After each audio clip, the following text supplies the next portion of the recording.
There are now 3 drive system configurations available for the R1 lineup: the original quad motor, the performance dual motor, and the standard dual motor. Each configuration has unique abilities and strengths, but which one is right for you? Now, as far as design, the vehicle looks exactly the same, except the badging is slightly different.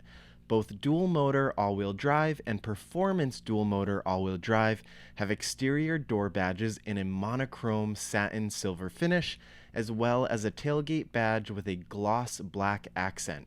In addition, they have silver front and rear brake calipers. The quad motor all-wheel drive vehicles continue to have yellow badging accents and yellow brake calipers, and I must say I much prefer this yellow badging, which helps to make your vehicle pop and stand out.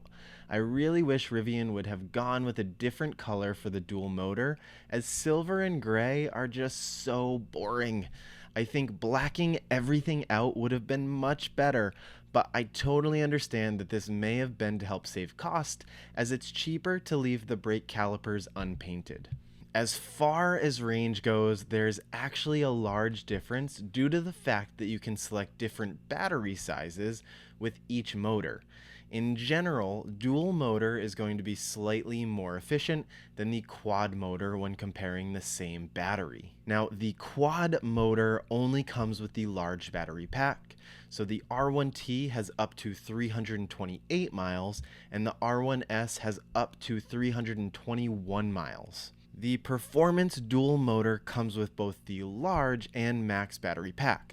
The large battery pack has up to 350 miles, while the max battery pack has up to 400 miles. Now, the standard dual motor all-wheel drive comes with 3 different battery sizes. You have the standard, the large, and the max. So with the standard battery pack, you have up to 270 miles. With the large battery pack, you have up to 350 miles. And with the max battery pack, you have up to 400 miles. Now, these numbers are slightly different for the dual motor depending on what vehicle you're looking at. And just as a reminder, range can change depending on a few different factors: the type of tread, the size of the wheels, driving conditions, and the way that you actually drive your vehicle.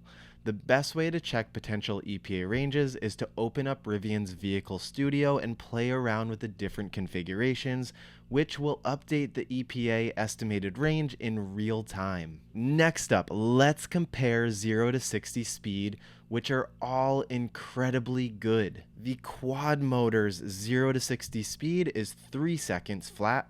The performance dual motor is 3.5 seconds flat, and the standard dual motor all-wheel drive comes in at 4.5 seconds flat. Now, generally speaking, you can consider a 0 to 60 in 5 seconds pretty good. This is even more impressive when you start looking at some of the fastest ICE trucks in the market, which are lucky to hit 0 to 60 in 6 seconds. So yeah, speed really isn't going to be an issue when you're picking between the dual and the quad motor. So don't worry about that. Now, as far as overall performance goes, the quad motor comes in with a 835 horsepower, 908 pound-feet of torque. The performance dual motor comes in with a 665 horsepower and 829 pound-feet of torque, and the standard dual motor all-wheel drive comes in with 533 horsepower, 610 pound-feet of torque. Now, let's be real. The R1 platform launched with the flagship quad motor for a reason. The drive system features independent motors for each of the 4 wheels, and it offers a never-before-seen spectrum of capability. From what I've heard, there's still nothing else like it on the market today. With 834 horsepower and 908 pound-feet of torque, the Rivian quad motor vehicle can climb 100% grade. Its instant ability to adjust torque at each wheel enables 4-wheel torque vectoring, which means each wheel independently helps to accelerate, decelerate, and even turn the vehicle. No other production vehicle offers this level of both on-road and off-road capability from what I can tell. Now, the performance dual motor provides a very similar driving experience as the quad motor, with both drive units working together to achieve maximum performance while maintaining the highest level of control.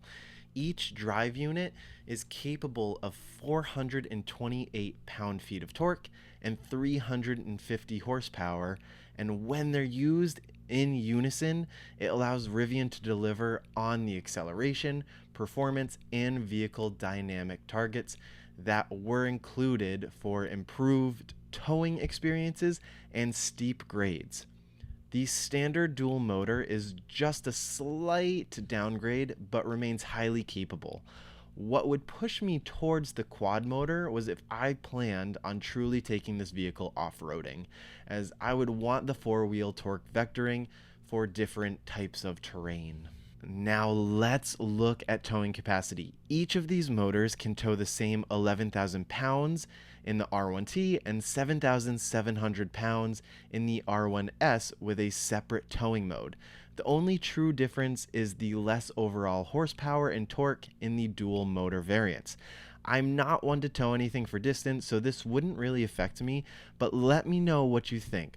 Are you impressed that the dual motor can handle just as much weight as the quad motor version? As for suspension height, all Rivian vehicles have independent air suspension, which allows for 6.5 inches of vertical travel, as low as 7.9 inches, or as high as 14.4 inches to optimize handling, comfort, aerodynamics, and stability with varying payloads.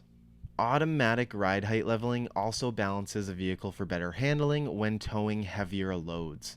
Now, the dual motor all-wheel drive vehicle has 4 available suspension heights. It comes in the max height, the high height, the standard height, and the low height. Now, both the performance dual motor all-wheel drive and the quad motor all-wheel drive vehicles have an additional suspension height listed as lower, or the lowest height. This isn't that big of a deal as it relates to the different driving modes available in each variant. And speaking of drive modes, all motors have these 4 drive modes: all-purpose, snow, tow, and all-terrain, which should cover most day-to-day driving no matter where you live in the country. Performance dual motor all-wheel drive adds an additional 5th mode with sport, which is going to take advantage of the lowest suspension height. And the quad motor adds an additional 5 driving modes for a whopping 10 modes, including conserve, rock crawl, rally, drift, and soft sand. I think the different types of driving modes can help you understand which motor is right for you. If you don't typically go off-roading, rock crawling, rallying, drifting, or using this soft sand mode, then you probably don't need the full capability of the quad motor variant, and the dual motor should do the job. But if you do need that extra performance, then you should probably bump up to the quad motor. As far as the price goes for the R1T, the standard dual motor starts at $73,000, the performance dual motor starts at $84,000, and the quad motor starts at $87,000. The R1S standard dual motor starts at $78,000, the performance dual motor starts at $89,000, and the quad motor starts at $92,000. Now, looking at the starting prices, I really feel you are best to either look at the standard dual motor or the quad motor. I personally am looking to purchase the standard dual motor as it does everything that I want as a daily driver for the value. The price of the performance dual motor is only $3,000 cheaper than the quad motor, and I feel there is enough of a difference to justify saving up an extra $3,000 for the extra features on the quad motor. But you have to decide what features you feel are worth paying for and what you can live without. Now, I really hope that this guide has helped you learn the differences between the dual and the quad motor setup. Now, please share this to anyone who is trying to decide which Rivian they want to order. If you have any other questions, please leave me a comment down below, and also let me know what you would or have already purchased. If you like the videos and would like more Rivian content, please like and subscribe to my channel. It really helps.